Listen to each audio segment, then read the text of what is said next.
What is it, St. Patrick's Day? What, drinking day for rookies? This is how the pros do it right here. You get out there and make a buck.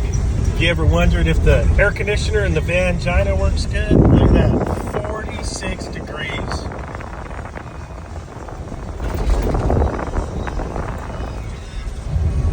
Ice cold chilling in the Vangina, that's right. Look, another toilet that you have to ride side saddle. But what's cool is, yeah.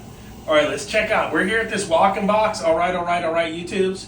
Let's go scope it out. All right, we're having a heat wave here in March. All hell is breaking loose. It's been in the 90s. Let's check out this walk-in here, and then I got the restaurant right over here. The bar unit's down.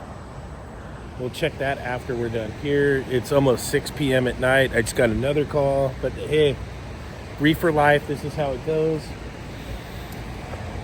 Let's check out this walk-in and see what we got. It's hot as hell. Yeah, it's buried.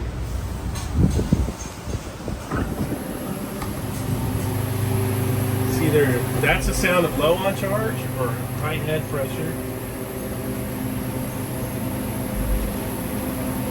Grabbing the liquid line. It's not scorching hot, so we're probably low on charge.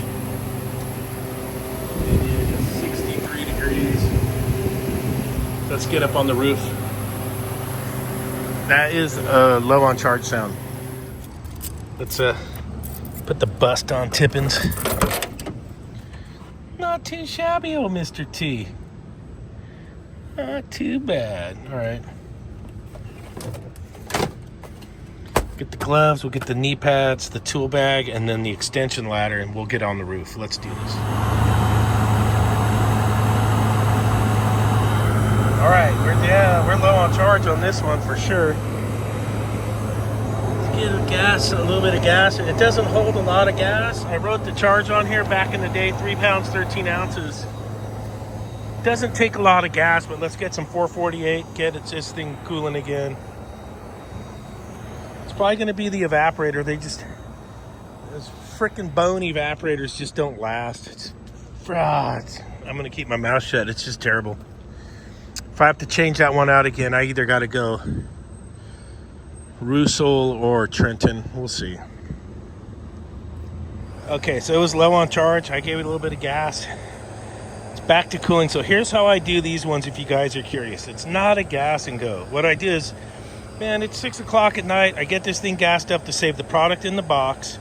I make a follow-up work order to come back to leak check the system. And we'll take a deep dive on a leak check. And that's how we do those.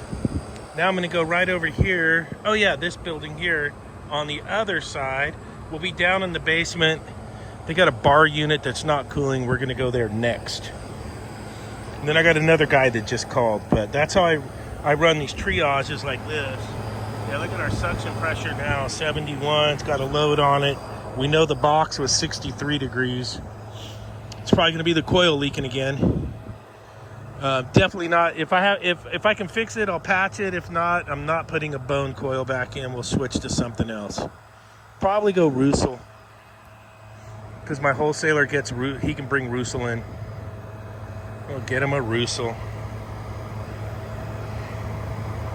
All right, we're heading in the right direction. See, the back of this thing looks like a bit. It's nuked. Oh yeah. Super bad.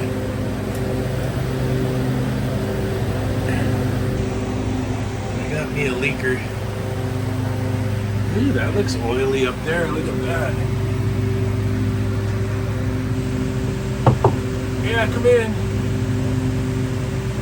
You guys know I'm an H10 diehard, but hey, sometimes on a hot night, on a heat wave, I'll break out the little D-Tech 3. I want to sniff that coupling and see if that coupling's a leaker. All right, high sensitivity, regular mode. Let's get in there.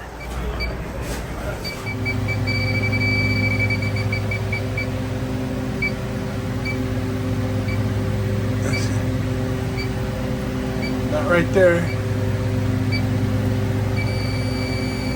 Alright, we gotta investigate that. Let me get my ladder. Well, I made it over here, but the door's locked. The refrigeration units are in there.